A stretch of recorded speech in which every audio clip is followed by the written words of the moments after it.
All right, so we got a really great question here. Somebody asked me, a local dog trainer made a post that said, this will be interesting to hear what your opinion on is, not to put you on the spot with it, if you want to give your opinion on it.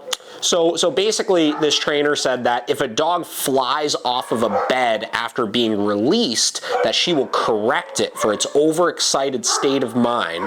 When she heard that, she felt that it was an unfair correction. She was curious what my take was on it. To further elaborate too, I know there's a lot of debate in the training world about corrections and rewarding for a dog's state of mind, and I thought it'd be an interesting topic. If you don't want to talk about it on your podcast, I still want your opinion. My opinion on this, right? So that's a total asshole move in my opinion. You released the dog. The dog is excited to get off of the bed, obviously, right? What is the intention of a release? To tell the dog you are literally free. You could do whatever you want. So to tell them you're free and they're like, yay, I'm free. And then you're like, no, bam. Like, what the fuck? That's a dick move, right?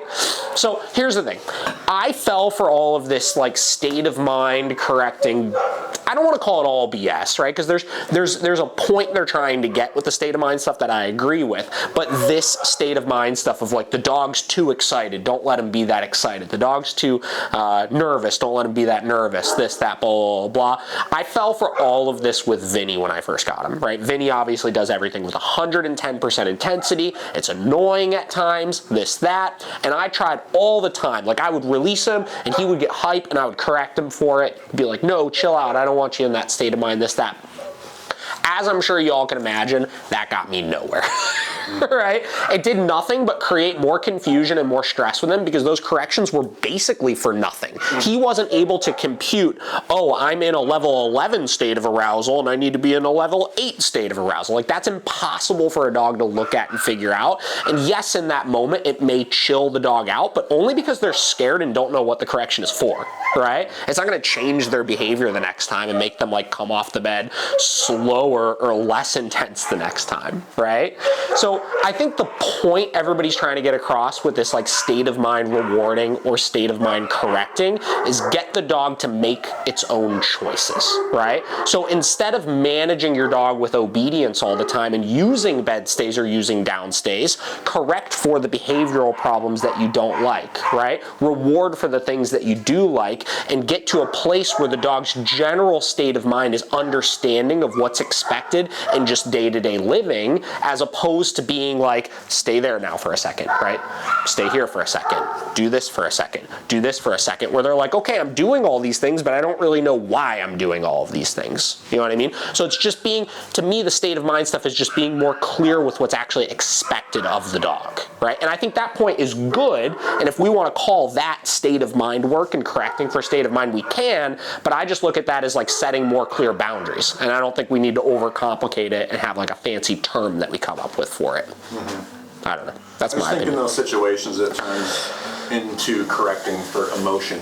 Sure. Not really correcting for behavior. Yeah. You don't really feel like you can either punish or reward an emotion.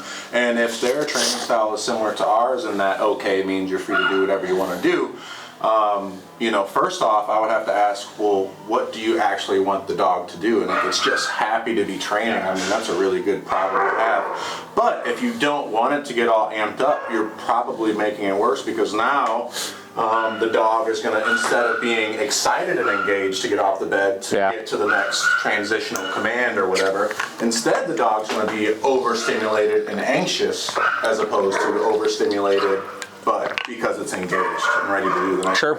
Yeah, so I would agree with that. Now you're just adding kind of frustration and confusing, and now it's unhealthy excitement as opposed to previously it was probably healthy excitement. It was engagement and motivation.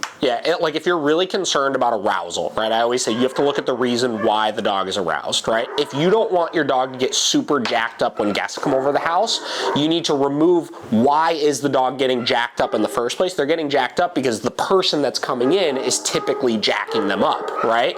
So it's predicted arousal, right? right? The dog is like essentially aroused because of the anticipation of what's going to happen when they're released. Yeah. So instead of addressing the arousal, you have to address the reason why the dog is getting aroused. So you play more of the long game of, okay, the dog comes off of the bed and they're slightly less excited because there's nothing to get as excited about. And there's going to be that initial, oh, I'm just excited to get off the bed, which is fine. But once I realized that and made those shifts with Vinny and started looking at why is he getting so jacked up when I walk towards a field, he's getting a field.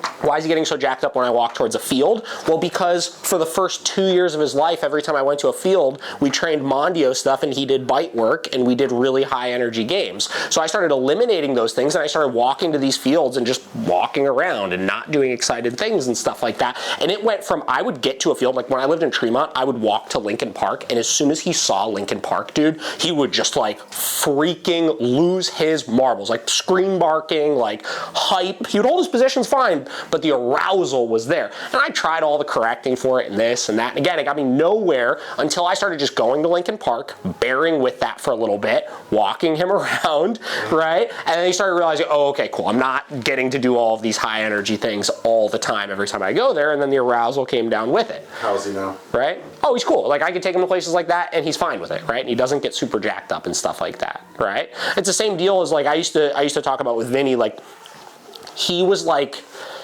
one of the, if I had to pick any of my dogs to take in public, he was the one I would pick. Yeah, I knew was going to be the best behaved out of all of them because on the contrary, since when I got him at 5 months old, I took him to every single store I went to and he did absolutely nothing but stay in a proper heel with me and ignore everything going on around him. So he has that conditioned lack of arousal, right? Or lack of anticipation of arousal because nothing exciting ever happened in those types of situations, right? So if you look at that, you realize I don't need to correct to get him into that state of mind, right? I just need to remove that anticipation of that exciting thing that's going to happen and understand that like that's the dog he is. You know what I mean? Like if you have a dog like that that does everything with 110% intensity, you have to just accept the fact that that's the kind of dog I want. I'm not going to turn Vinny into a freaking lab that does everything at like do because he's a Malinois, right? If you have a German Shepherd, like they're going to be high energy about things. They're going to get aroused about things sometimes. And as long as you have them under control, you have to kind of accept that to some extent. And I hate this mentality with trainers of like, you're going to change that by just correcting the dog more. It's like it just doesn't work that way. You know, it's a ridiculously unfair expectation to hold the dog to, in my opinion. And that stuff pisses me off when I see people talk about that.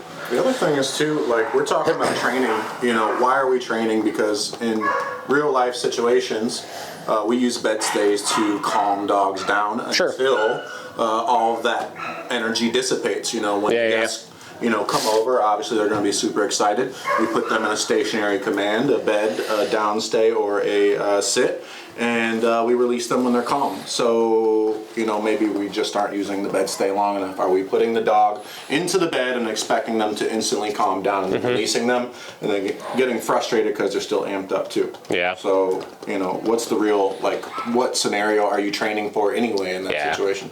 I don't know. That's my thoughts on it, Emily.